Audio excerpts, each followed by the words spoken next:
Welcome back to Wisconsin Family. We're in the piano gallery at Steinway of Madison. Later on, we'll talk about lessons, not just for the kiddos, but for the adult as well. Stick around for that. Right now, though, we're meeting with Dr. Kevin DeGroot from Madison No Fear Dentistry. Thanks for joining us today. Thank you for having me on. So today we're talking about, here we go, silver diamine fluoride. Yes, we are. Tell me what that is. So silver diamine fluoride is something that's kind of come on as kind of the new rage in a lot of pediatric dental offices, but I think it's being underutilized for adults. So what it is, it's a topically applied medicine, meaning it's a liquid we scrub on cavities. And what this does is it actually pauses the cavity. So it stops the progression of the decay temporarily. Usually 3 to 6 months we're talking. That's what I was going to ask. Yep, and then it needs to be reapplied, and it's not 100% successful. But it is a very non-invasive way that we're able to help treat or at least buy time with some active decay in either kiddos, sometimes the elderly, and sometimes even adults. Oh, okay. And you mentioned buy time. Does that mean that eventually if somebody has a cavity like that, they're probably going to need to get a filling even though it may be a small cavity? Absolutely. So this isn't a replacement for traditional dental care or fillings or crown work. Okay. But what it is a lot of times when we first see a patient, we can't do that procedure for them on the spot. Okay. So what we can do is in a quick pinch here is we can apply this and reappoint that patient to come back later. You know, the huge field of pediatrics, why it's being used there is because imagine trying to do numbing or an injection on a 2 or 3 year old and a filling. Well, we can do this until maybe they're 4, 5, 6 years old and can actually sit and have a filling done. Right. So it keeps it way less traumatic for those kiddos. I wonder too if this could help folks if they're trying to budget for maybe the next service. That's probably the second most frequent reason I use this is because somebody comes in and we discover a whole bunch of cavities. They may not be able to do all those from a financial perspective that next week or next month. So maybe we treat 2 of the fillings and we can apply this and come back to these 6 months down the road.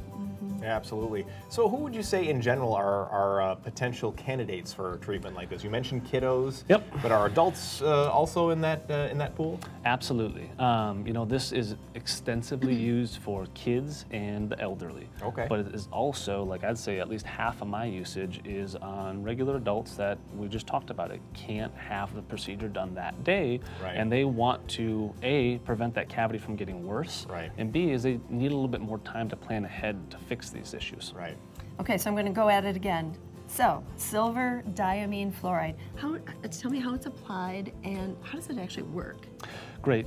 So how it's applied is we simply dry off the cavity and we scrub it in. It's a liquid, and we put it on a little tiny brush and scrub it on the cavity for 1 minute, and then we rinse, and that's all there is to it. 1 minute. Yep. So it's very non-traumatic. I mean, it's easy for the patient. Does it have to dry or anything like that once it gets into the cavity? Not necessarily. When we apply it, we like the tooth to be dry. Okay. But no, once it's on there, we scrub it in, scrub. 1 minute later, you can do a rinse off. Some people advocate for reapplication, but the literature's kind of a mixed bag on that. As long as you get on there for 1 minute, it seems to be very Right. effective. Right. And so actually, how does it actually work in sort of delaying the process? Sure. So cavities are caused by bacteria, and there's really 2 active ingredients in this. There's silver and there's fluoride. And the silver is actually what's bactericidal. So the silver will kill the bacteria that are causing the cavities. So that's one aspect of this. And then the fluoride is actually what helps recharge or remineralize your tooth. So it's strengthening what's left of your tooth. You're making me think of those athletic shirts now that have silver in them that are supposed to be like anti-stink. Sure. Maybe the same thing. It's a cure-all apparently, yeah. Stink, cavities. Doesn't it work for like vampires? No, that's wooden stakes. Yeah, but you are prepared for that, yeah. Okay. Are there any, I guess, side effects or downsides to doing this? Yes, if you have an allergy to silver, you're not a candidate for this. The biggest drawback to doing this is whatever cavity you do apply this to, it will stain it jet black. So it's not very aesthetically appealing. Oh, so you want it for the So if back. it's in the front of your teeth, maybe not so much. Yeah, it's not as fun to sport that look, but on the flip side, if it does save a kid from having to do general anesthesia in a hospital, I think that's a small price to pay. Right, absolutely. And speaking of price, is it quite a bit cheaper than getting a filling, I would imagine?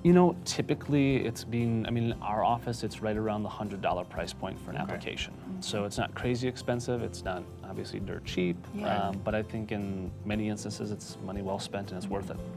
How often does that have to be applied then once it's applied the first time? So what the science kind of shows is that you should be considering reapplying this, or at least doing a checkup evaluation anywhere from like 6 weeks to 3 months out.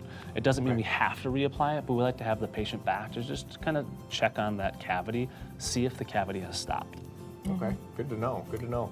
And in the time we have left, really quick, I'm wondering if you can just give like your 10-second elevator pitch of what makes Madison No Fear Dentistry a little bit different from other places, because I've been in there before. It's a really unique experience. Yep, comfort and experience. Yep. What our goal is the dentistry needs to be top quality, but while we're doing that for you, we want you to be as comfortable as humanly possible.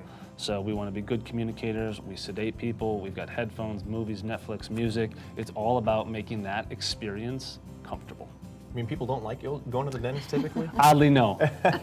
Some do, but most no. They might if they go to your office. Yes, though. we hopefully will change them. There Thank you you. go. Dr. Kevin DeGroot is with Madison No Fear Dentistry. They're actually just down the street from Yep. us right now. We're at Steinway Madison, and we'll be right back.